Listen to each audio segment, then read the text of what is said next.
নবী মুহাম্মদ সাল্লাল্লাহু আলাইহি ওয়াসাল্লাম আমাদের প্রতি অনেক রহমদিল ছিলেন। তিনি তার উম্মতের প্রতি অনেক রহমদিল ছিলেন।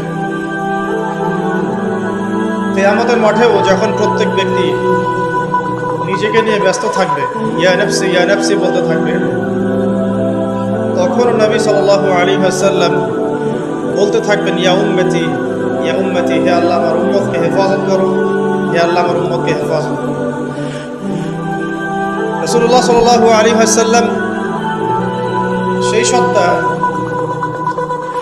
যিনি দীর্ঘ 23 বছরে এই উম্মতের স্বার্থে অবর্ণনীয় দুঃখ কষ্ট সহ্য করে দ্বীন ইসলামকে প্রসার করেছেন এবং প্রতিষ্ঠা ঘটিয়ে তারপরে পৃথিবী থেকে বিদায় নিয়েছেন। কিন্তু দুঃখজনক হচ্ছে তার ইন্তেকালের পর আমরা যারা এখন বেঁচে আছি, আমরা রাসূলুল্লাহ সাল্লাল্লাহু আলাইহি ওয়াসাল্লামের সেই আদর্শ হয়তো পরিপূর্ণরূপে পালন করতে পারছি না।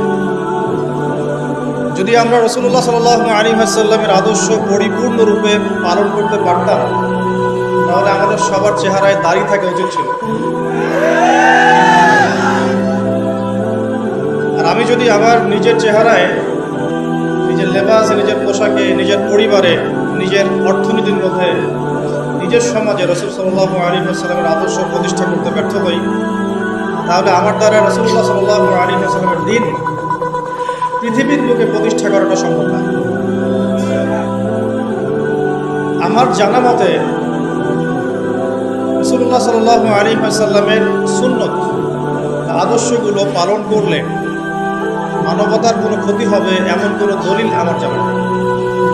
আপনাদের জানা আছে নাকি?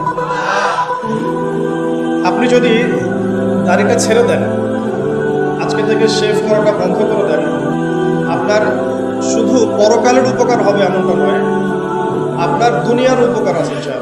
আপনি যদি রাসূলুল্লাহ সাল্লাল্লাহু আলাইহি ওয়াসাল্লামের সুন্নত মোতাবেক তাকওয়া বা আল্লাহ ভীরুতার পোশাক পরিধান করেন, পরকালের উপকারিতা তো আছেই, দুনিয়ারও উপকারিতা আছে ইনশাআল্লাহ।